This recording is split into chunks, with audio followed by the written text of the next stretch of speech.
Bien, me había olvidado de pedirles algo. Cuando ustedes se conectan tantísimo antes a las sesiones, ven que no empiezan las clases antes, porque antes de las 6 no voy a empezar, porque si digo que empiezo a las 6, tengo que respetar que se una la mayor cantidad de gente posible a las 6. Quienes se suman antes empieza a contar el tiempo, entonces por eso nos ha pasado que 20 minutos y ya se cortó la sesión de Zoom. Entonces traten de no conectarse tanto antes para que no se nos haga tan cortita la sesión. Nosotros antes de las 6 de la tarde no vamos a empezar. Así que esto como para que se queden tranquilos. Bueno, les decía, no sé si ustedes conocen algún software de estos tipo Tango Gestión o el SAP que está mencionado ahí, o alguno de estos. Profe, Sí, querido. justo, no sé, dijo algo y justo entré, no lo alcancé a escuchar. No sé qué dijo antes. El que dije antes, que traten de no conectarse con tanta anticipación al Zoom, porque se va consumiendo los 40 minutos que tenemos en cada sesión y se queda, nos corta a los 20 minutos como nos pasó hoy. Que yo antes de Ah, las 6 no voy a empezar la clase, entonces como para que no se conecten y se vaya consumiendo el tiempo de la sesión. Era eso nada más, Simón. gracias, profe. De nada, querido. Bueno, entonces les decía que les preguntaba en realidad si ustedes conocen algún software de estos que se conocen comúnmente como enlatados, que son software que se compran y después en la mayoría de los casos se adaptan a las empresas, como SAP, como Tango, como Flexus, como, no sé, Calypso. ¿Han tenido oportunidad, a lo mejor trabajando, ustedes usan alguno de esos software? Sí, sí, laboralmente trabajo con los tres que presenta de ejemplo. Ah, bien, bueno, genial. Entonces, si por ejemplo ustedes toda la gestión con un cliente, la parte de fidelización o lo que fuera, la tienen automatizada con un CRM, CRM para los que no saben, es la sigla para gestión de relaciones con el cliente en inglés. Customer Relationships Management, ¿sí? Gestión de relaciones con el cliente. Entonces, ese es el nombre genérico que recibe el sistema y después hay software específicos como Fidelity Tools, como, no sé, no se me viene, creo que hay otro, ¿cómo es que se llama el que arriesgue? Bueno, ya se me va a venir a la mente. Que son las marcas comerciales de los CRM en particular. Entonces, pueden usar un lane para representar las acciones que ese software hace de manera automatizada para este proceso de negocio. Esas serían, digamos, las opciones o variantes para representar en un lane. Lo que sí es importante que a ustedes les quede bien claro es que dentro de un pool nosotros modelamos un solo proceso. Si queremos lo dividimos en lanes, si no queremos no lo dividimos en lanes, pero no puede haber más de un proceso adentro de un pool. Eso es fundamental, digamos, que lo tengamos bien claro, porque como verán acá, el pool es el contenedor de los lanes, ¿sí? Y entonces cada proceso es un participante que tiene su pool propio y que ustedes pueden elegir dividirlo en lanes o no. Y desde ya les anticipo, nosotros el nivel descriptivo no dividimos el pool en lanes. En el nivel descriptivo en general no lo dividimos. Sí lo dividimos al pool en lanes cuando entramos al nivel operativo, que es el que vamos a ver la semana que viene y en el que vamos a terminar de completar los elementos de modelado que BPMN presenta. Y de paso aprovecho para comentarles que no los vemos a todos, o sea, todo ese póster de cosas que les hemos subido a Autogestión y a Laura Virtual tampoco alcanzamos a verlo. Primero porque no nos da el tiempo y segundo porque el eje principal de esta materia no es modelar procesos de negocio. El eje de nuestra materia tiene que ver con sistemas de información y con la identificación y el modelado de requerimientos para ese sistema de información. Entonces, el foco más fuerte de tiempo lo dedicamos a eso. No sé si alguien quería decir algo. Sí, sí. Quería saber si los names del pool son jerárquicos o es indistinto cómo se ordene la información dentro. Es absolutamente indistinto. Uno normalmente el tiempo en estos diagramas, ya lo vamos a reforzar un poquito más adelante, pero te adelanto, se mide en general, ¿no es cierto? Esto es lo que dice BPMN, se mide de izquierda a derecha. En general, los diagramas de proceso de BPMN se espera que se planteen de manera horizontal, a diferencia de los cursogramas, que no sé si ustedes los han trabajado, alguien me parece que me dijo que sí, los cursogramas, por lo menos los históricos, se presentan vertical. Acá los lane ven cómo están acostaditos, y la idea es que el tiempo transcurre de izquierda a derecha, entonces una actividad que está más a la izquierda se ejecuta antes que una actividad que está más a la derecha, pero el orden en el que ubicamos los lanes tiene que ver en general con el orden de aparición en el proceso, pero nada más que para que no haya tanto crucerío y que visualmente el modelo sea más claro, pero no porque temporalmente signifique algo. ¿Se entiende, Matías? Sí, sí, perfecto. Justamente era la diferencia entre estar acostado y que sea vertical. Exactamente, es eso. Yo entiendo que algunas herramientas de modelado te dan la opción de modelar vertical, pero no es el espíritu de BPMN, no es lo que recomienda el BPMN. Entonces, ya para ser más claros todavía con el concepto este de que un... Sí, Rafael, dime. Profe, en el tema de los pools, dice que cada representante tiene el suyo. No entendí bien el tema del A ver si pool. ahora con el dibujito te queda más claro, y si no, me volvés a preguntar, Rafael. Bueno, Básicamente sería así, fíjense. Yo acá, ustedes acuérdense, organizaciones orientadas a procesos. Entonces siempre estamos viendo las cosas como procesos. ¿Está bien? Entonces, ven que el título dice modelado incorrecto. ¿Por qué estamos planteando que este modelado es incorrecto? Porque en este ejemplo de la pizzería, nosotros acá estamos mezclando dos procesos distintos.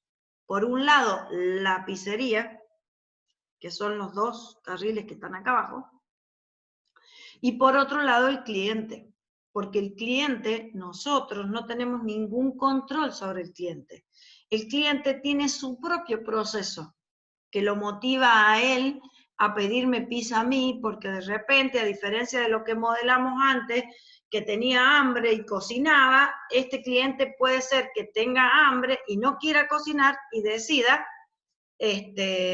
comprar una pizza. Entonces, ese es su proceso. Y el de la pizzería es mi proceso. Entonces, si yo hago esto, de ponerlos a todos en un solo pool, y el cliente como si fuera un lane más, estoy incurriendo en un error de modelado. Lo correcto sería modelarlo de esta manera que estamos viendo acá. Es decir, yo tengo el proceso de venta de pizzas, de la pizzería, de mi pizzería, y tengo el proceso del cliente, ¿sí?, que tiene deseo de comer pizza, y entonces me pide la pizza, y cuando le llega la pizza se la come, y termina el proceso. Acá hay algunos elementos de modelado más, que yo se los voy a explicar, pero muy rápidamente, porque en realidad este nivel ya es un nivel más detallado que el nivel descriptivo que vamos a ver, pero no quiero dejar de explicarles, digamos, los elementos de notación que aparecen, como para que no quede ahí como que lo vimos y no lo terminamos de entender del todo. Primero, entre procesos no puede haber comunicación por flujo, entre actividad y actividad. Por esto de que cada proceso es independiente y tiene su propia gestión de tiempos y su propio control. Entonces, la comunicación entre procesos, no entre distintos lanes, entre procesos, se hace a través de flujos de datos, porque en realidad lo que yo intercambio con el cliente son datos, información. El cliente a mí no me manda a hacer una actividad. ni influye en mí para que yo inicie una actividad directamente, sino lo hace indirectamente, en este caso a través de hacerme un pedido, que puede ser telefónico, que puede ser a través de un Rappi, o que puede ser a través de la web, o que puede ser personalmente si pudiéramos salir de la casa e ir hasta la pizzería. Entonces ven que esto es un flujo de datos que se modela con esta flechita con línea cortada. Ven que es distinta la flecha. El circulito va en quien origina el envío del flujo de datos y apunta a quien los recibe. Ese es el primer análisis que hacemos de elementos de notación diferentes. ¿Qué otra cosa aparece diferente? Aparecen eventos de tipo intermedio, pero ya especializados. Este es un evento intermedio de tipo temporal. ¿Y cómo se lee esto? Que tengo que esperar 60 minutos, y si en 60 minutos no me llegó la pizza, tengo que llamar a la pizza y decir, che, loco, ¿me va a traer la pizza o no? Y luego, acá hay otro evento intermedio que es de tipo mensaje, que es que de alguna manera yo me entero que la pizza llegó. Me llegó un WhatsApp, me llegó una notificación, me tocan bocina en la puerta, me tocaron el timbre, como sea, llegó la pizza. Este es un evento intermedio de tipo mensaje. Me vine por acá, ven que acá hay excepciones que yo les decía que en el nivel descriptivo no las aparece, aparece solo el escenario feliz, como veíamos en el ejemplo anterior. Este gateway o compuerta, con ese chirimbolito medio raro que tiene adentro, es porque es una compuerta de condicional, se llama, o de condición. ¿Por qué estoy usando esto? Porque si pasa que no me traen la pizza, voy a hacer esto. Pero si me traen la pizza, entonces directamente voy por el camino feliz. Entonces estoy condicionada a que haya una demora más allá de lo esperable en la entrega de mi pizza. Entonces eso se modela con ese gateway que se llama condicional. Bien, y esos serían los elementos de modelado raros que aparecen acá, pero el foco de este ejemplo apuntaba a que si nosotros tenemos dos procesos distintos, los procesos los tenemos que modelar a cada uno en su pool, y a partir de ahí, ven que acá yo tengo un pool que no tiene división de lanes, y acá yo tengo un pool que sí tiene división de lanes porque está dividiendo entre el servicio de entrega y el horneador, que serían los roles identificados en este proceso. ¿Se entiende? ¿Respondí, Rafael, a la pregunta o complicamos más de lo que ayudamos? Sí, profe. Entonces, en los lines se produce una distinta actividad, digamos, de los procesos. Claro, solo que si vos necesitas distinguir de alguna manera quién realiza cada actividad, usas lanes. Si no te interesa distinguir quién realiza cada actividad, podría decir venta de pizza, proveedor, y no estar los lanes, y estar el proceso dibujado sin indicar, podría ser en una línea recta, como está la parte de arriba, sin indicar quién hace qué. ¿Me explico? Perfecto, ahora sí.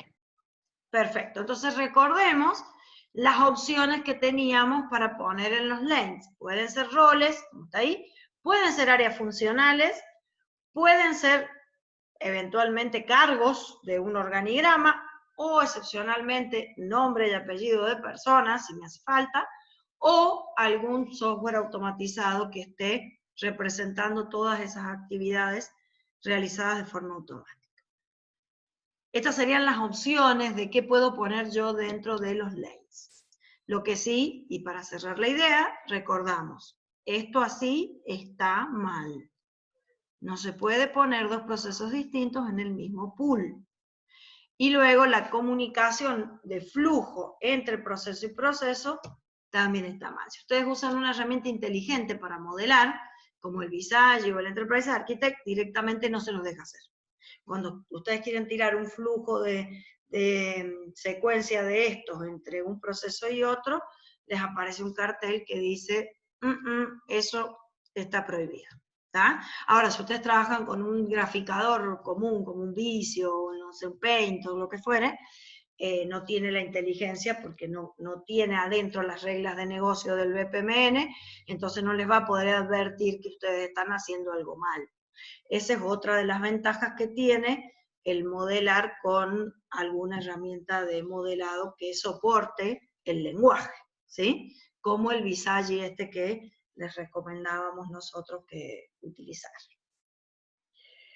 Bueno, ¿vamos bien hasta acá? ¿Avanzamos? Sí, todo bien, profe. Genial.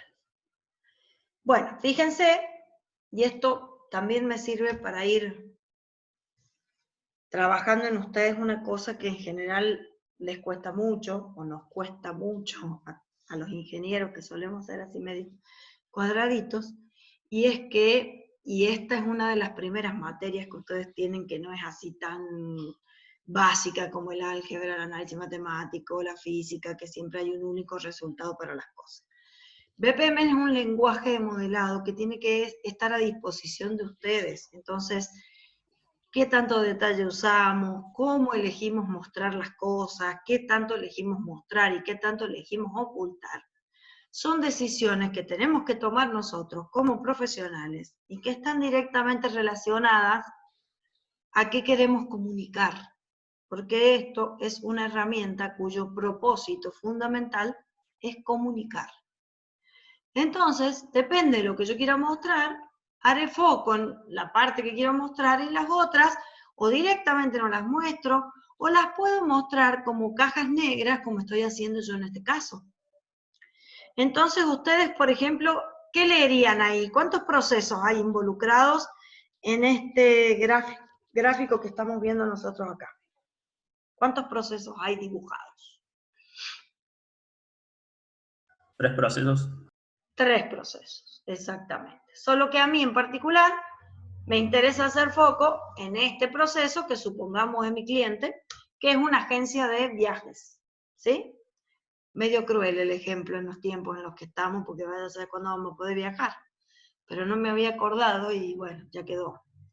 Pero fíjense qué es lo que dice el proceso de la agencia de viajes. Dice, viene un cliente a visitarme y me pide una cotización para un viaje, y entonces, para yo poder contestarle al cliente, voy a pedir cotizaciones a las empresas que están involucradas. Supongamos que sean líneas aéreas, pero pueden ser hoteles también, no importa. O eso y lo otro, digamos. La cuestión es que yo voy a pedirle cotización a muchos proveedores. Y la clave de esto que les quiero mostrar acá tiene que ver con el muchos proveedores. ¿Qué se representa en BPMN con estas 3 patitas que están acá, esas 3 rayitas que están acá abajo?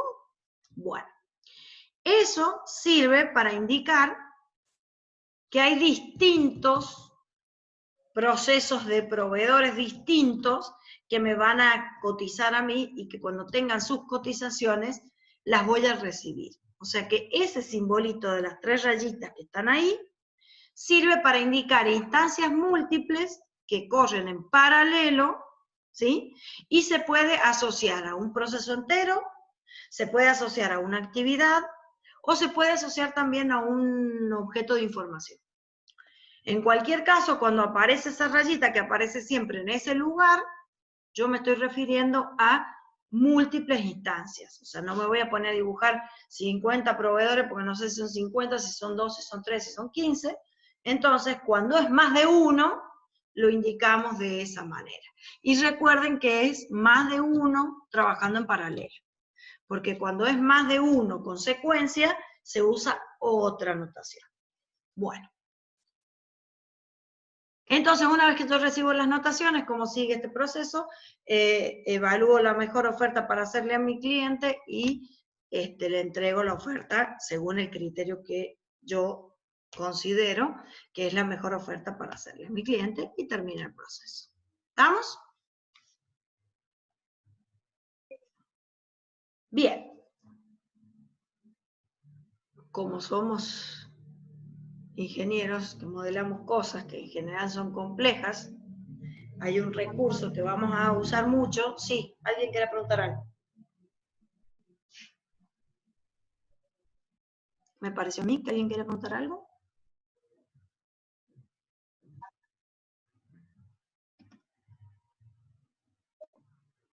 No, parece que es... O no me está hablando a mí, o no se escucha. Bueno, vamos a asumir que no me está hablando a mí. Ok. Les estaba diciendo...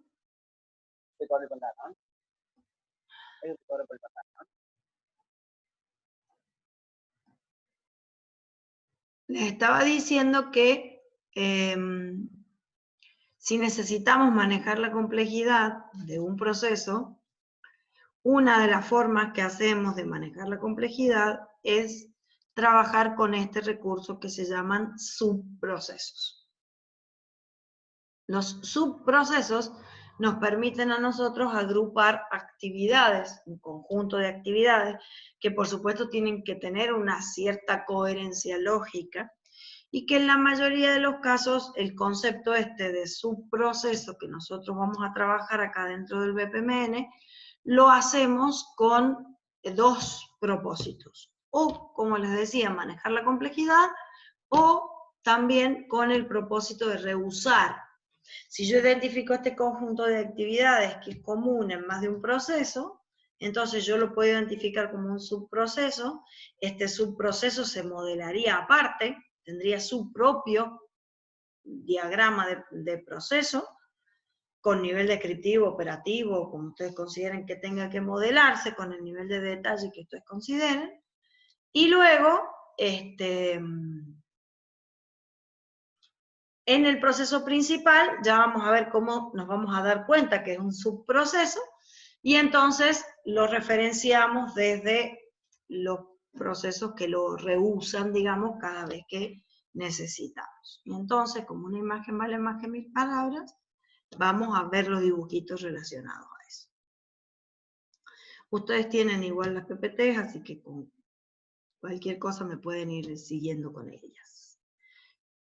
Fíjense, acá está la notación con la que yo represento un subproceso, es decir, es la misma actividad, solo que tiene ese simbolito más que está ahí, que si ustedes trabajan con una herramienta inteligente, le hacen clic y abre el proceso que está contenido adentro de ese subproceso. Entonces tiene su propio diagrama, como les decía recién, ¿sí? Bien, hay algunas herramientas que les permiten hacer esto. Es como abrir el proceso en el mismo diagrama y mostrar qué hay adentro, en la misma vista. Se supone que si vos elegís hacer un subproceso y es para manejar la complejidad, mucho sentido no tiene que muestren esta forma extendida, por decirlo de alguna manera, porque si lo sacaron, por algo lo sacaron. Entonces mucho sentido no tiene. Pero bueno, es cuestión de vistas y es cuestión también de herramientas. No todas las herramientas le dan soporte a esto de mostrar en una misma vista, como se ve acá, el proceso de nivel superior y las actividades que hay dentro de un subproceso. Por lo demás, adentro del subproceso se modela exactamente igual, con las mismas notaciones que tenemos en el proceso de nivel superior. Es simplemente, como les decía, manejo de complejidad o reuso, ¿sí? Y nosotros a eso lo vamos a trabajar mucho en el nivel descriptivo, porque como no queremos poner demasiado detalle y no manejamos excepciones, y no manejamos manejo de errores, ni alternativas, ni ese tipo de cosas, los procesos a nivel descriptivos van a parecer algo bastante parecido a esto que ustedes ven acá, y después cuando lleguemos vamos a trabajar el ejemplo del caso que vienen trabajando conmigo, que es el almacenamiento y distribución de productos lácteos, y entonces vamos a ver los niveles descriptivos de esos dos procesos fundamentales que tenemos en ese ejercicio, que son el proceso de almacenamiento y el proceso de distribución de productos lácteos respectivamente. Y van a ver que es algo bastante parecido a esto. Entonces ven acá, yo estoy mostrando cómo se vería un proceso modelado utilizando el concepto de subprocesos, de lo que sí es una convención que nosotros usamos en la cátedra, no está escrito en el libro de BPMN de ninguna forma. Recuerden que una cosa es notación formal que viene del libro, y otra son las convenciones que la cátedra adopta. Los recortes de qué elementos de modelado utilizar también son una convención que ha llegado como acuerdo a la cátedra. Entonces también es importante que ustedes recuerden que hay muchos elementos de modelado de BPM que existen y que nosotros no vemos, o que el hecho de que los subprocesos se llamen con la frase sustantivada, adquisición, gestión, evaluación, y las actividades se nombren con verbos en infinitivo, esa es una convención de la cátedra. ¿Se entendió esto?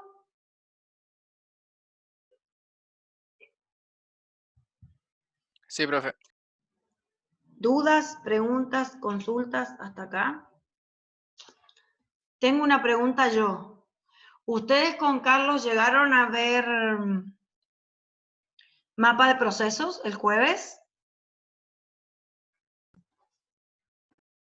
¿O solo Sí. identificaron procesos y no vieron mapa? No, identificamos procesos y objetivos. Bien. O sea que este jueves van a ver mapa de procesos. No, profe, porque supuestamente jueves santo y dijo el profe ¡Ay, que cierto! feriado. Cierto. Qué tonta. Bueno, Nos dio como tarea para que hiciéramos que viéramos los objetivos de cada uno de los procesos que analizamos con él ujú, y tratáramos en definir cada uno de los objetivos, pero dijo que no adelantáramos mucho más, que lo íbamos a ver con él lo otro, que ese era lo único que nos dejaba de tarea. ok. Bien. Bueno, entonces no es mala mi idea de terminar la clase de hoy en el nivel descriptivo y tenemos el lunes que viene el nivel operativo, porque si no nos vamos a desbalancear mucho con Carlos en el avance que ustedes tienen con él en el práctico en relación a cómo voy avanzando yo en el teórico. Y no está bueno eso, porque cuando vayan a ver esto en el práctico ustedes ya no se van a acordar de nada. No está bueno para nada eso. Ok, bueno. Si vamos bien hasta acá, avancemos. Disculpen, me acabo de marear mal. Como algo dulce, profe. Sí, se me debe haber bajado el azúcar. Sí, bueno. Bueno, ahí seguimos. Ya se me va a pasar. Total, estoy sentada, así que ¿qué es lo peor que me puede pasar? Caerme, no me voy a caer. Bueno. ¿Se acuerdan que les había dicho esto de qué pasa si son ciclos que no se representa igual que las instancias múltiples? Bueno, ahí tenemos la forma de... No, cariño, si me siento mal, les aviso. Por ahora seguimos. Ven que habíamos visto multiplicidad de instancias con los 3 palitos estos que están acá, ¿sí? Eso significaba que teníamos varios ejecutándose en paralelo. Mientras que el de arriba, el que aparece ahí como loop, significa que, a ver, como para hacer un ejemplo concreto. Yo tengo un maestro pizzero en la pizzería. Un maestro pizzero. Entonces, si tengo que modelar que él prepara pizzas, ¿cuál de las dos opciones usaría? ¿El loop o el múltiple?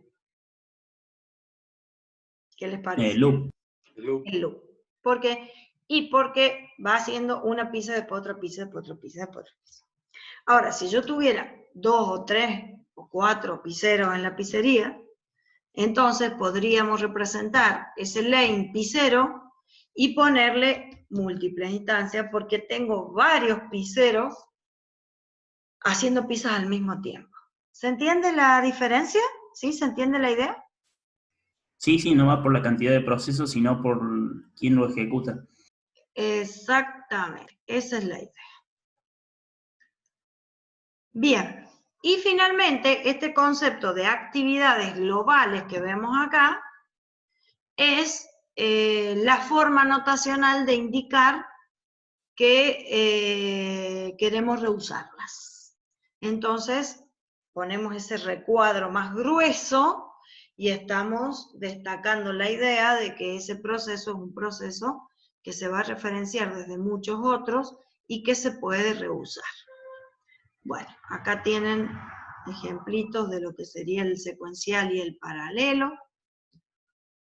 Ven acá el escoger menú, primero elijo la entrada, el plato principal, el postre, por ejemplo. Y en este caso, si somos muchos los que vamos a elegir pizza, por cada uno que está con su carta eligiendo la pizza que quiere comer, entonces el seleccionar pizza sería un proceso en instancia múltiple, digamos, o en paralelo. ¿Estamos? Las actividades globales, ya vamos a ver, se me debe haber cambiado el slide de lugar, pero ya hay una seguro de actividades globales. Bueno, les presento los objetos de datos. Ustedes acuérdense que acá representamos genéricamente. Cuando yo hablo de un objeto de dato, receta, puede ser un papel físico, puede ser una wiki, puede ser un documento en un software que tengo para gestionar recetas, no importa el medio, lo que importa es el contenido de información. Entonces, lo que yo estoy representando con este objeto de datos es el contenido de información. Hay una forma, que es la que normalmente usamos nosotros, que son objetos de datos así, en abstracto, sin indicar de qué tipo son, o si tiene una flecha pintada es porque ese objeto de datos sale de la actividad. Si tiene una flecha sin pintar es porque ese objeto de datos entra a la actividad. Y recuerden, si no le pongo nada, es porque no estoy queriendo indicar que es entrada o salida, y en ese caso es un objeto de datos abstracto que se llama, porque no se le especifica de qué tipo es.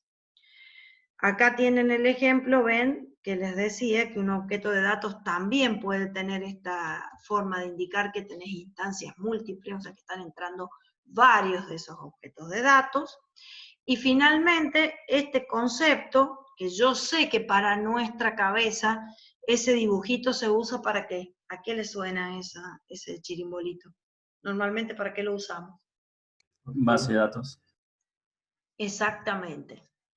El que ha trabajado con esto en algo mínimamente, lo primero que nos aparece en la mente a nosotros es base de datos, porque de hecho eso se usa para representar gráficamente las bases de datos. En BPMN no. En BPMN significa un almacenamiento de datos, pero que un almacenamiento de datos puede ser una carpeta física, por ejemplo.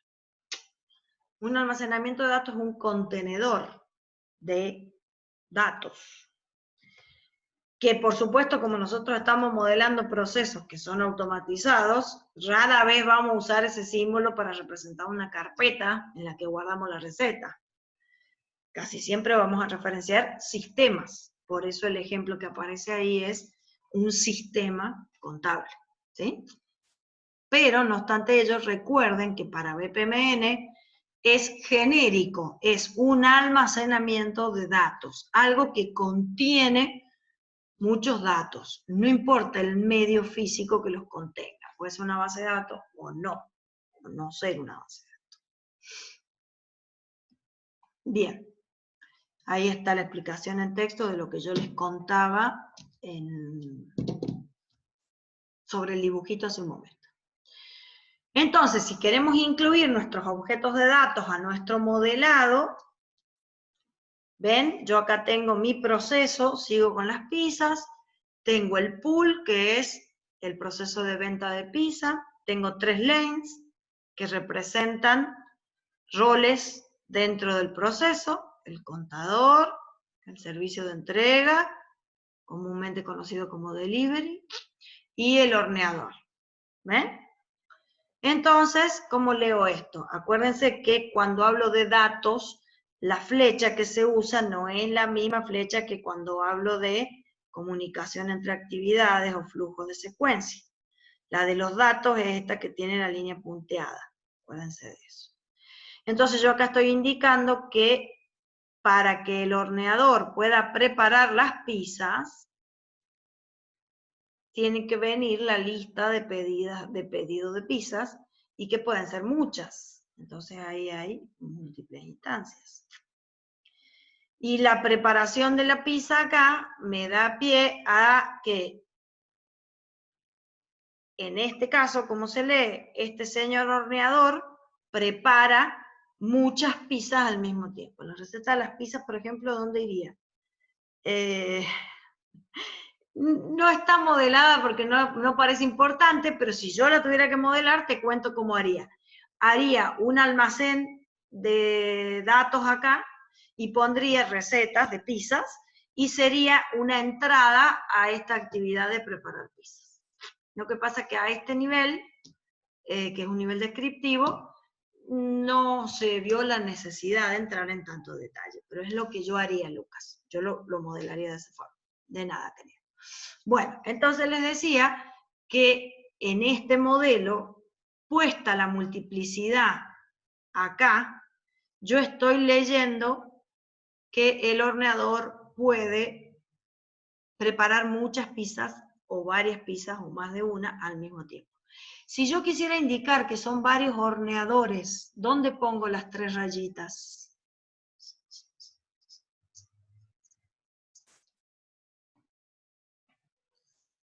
¿Qué pregunta? Se ve que es difícil. No entendí la referencia si es horneadores de proceso ¿Sí? o horneadores, ¿quién lo hace? Horneador es el que lo hace. Están puestas sobre la tarea. Entonces, al estar puestas sobre la tarea, Lucía, yo estoy diciendo que el horneador puede preparar más de una pizza al mismo tiempo. Si yo quisiera mostrar en este proceso que tengo más de un horneador, las 3 rayitas, ¿dónde irían? Esa era mi pregunta. Y el proceso sería lo mismo para los 3 ordenadores, podríamos indicarlo ahí en el mismo lane, digamos. Claro, Donde está. las 3 rayitas tienen que ir sobre el lane del horneador. Entonces, de esa manera yo indico que tengo muchos horneadores. ¿Se dan cuenta la diferencia de qué comunico en un caso y qué comunico en el otro? Sí, profe. ¿Está? ¿Se entendió la diferencia? Si tengo muchos horneadores, las 3 rayitas van sobre el lane. Si estoy indicando que ese horneador hace trabajo en paralelo, entonces las 3 rayitas van sobre la actividad que él hace en paralelo. ¿Estamos? Bueno, Sí, sí. entonces, nada, eso sería lo nuevo para Profe. mostrar dentro de este proceso. Sí, querido. Siempre va en el objeto, digamos, que estamos analizando. O, por ejemplo, puede ser una variación de otra cosa que no tenga nada que ver con el objeto. ¿Se ponen las rayitas ahí o no? Las rayitas se ponen cuando yo quiero indicar que hay más de una ocurrencia en paralelo de algo. Ese algo puede ser Claro. un lane, puede ser una actividad o puede ser un objeto de datos, lo que yo quiera mostrar en el medio normalmente, Lucas, por eso tú lo haces automáticamente en la herramienta. Suele aparecer por acá, por eso puse el punterito yo acá. Acá suelen aparecer las 3 lineecitas y entonces ahí indico que este rol se ejecuta en paralelo. De nada. Bueno, avanzamos. Acá ven que el sistema, en este caso sería un RP, sistema contable, está representado acá con esto, ¿ven? Y él contabiliza la venta en ese sistema contable y bueno, ahí termina el proceso. Ok, básicamente, ay, me encanta Einstein, la verdad que es un capo el tipo, ¿no? Tiene unas ideas realmente brillantes. Y en este caso, básicamente, apunta a la belleza que tienen las cosas sencillas, que es un poquito más evolucionado del no me hagas pensar que veíamos recién, pero estamos más o menos en lo mismo. La intención que tiene el nivel descriptivo es venir a traer luz sobre un proceso, simplemente como para entender en líneas generales cómo ese proceso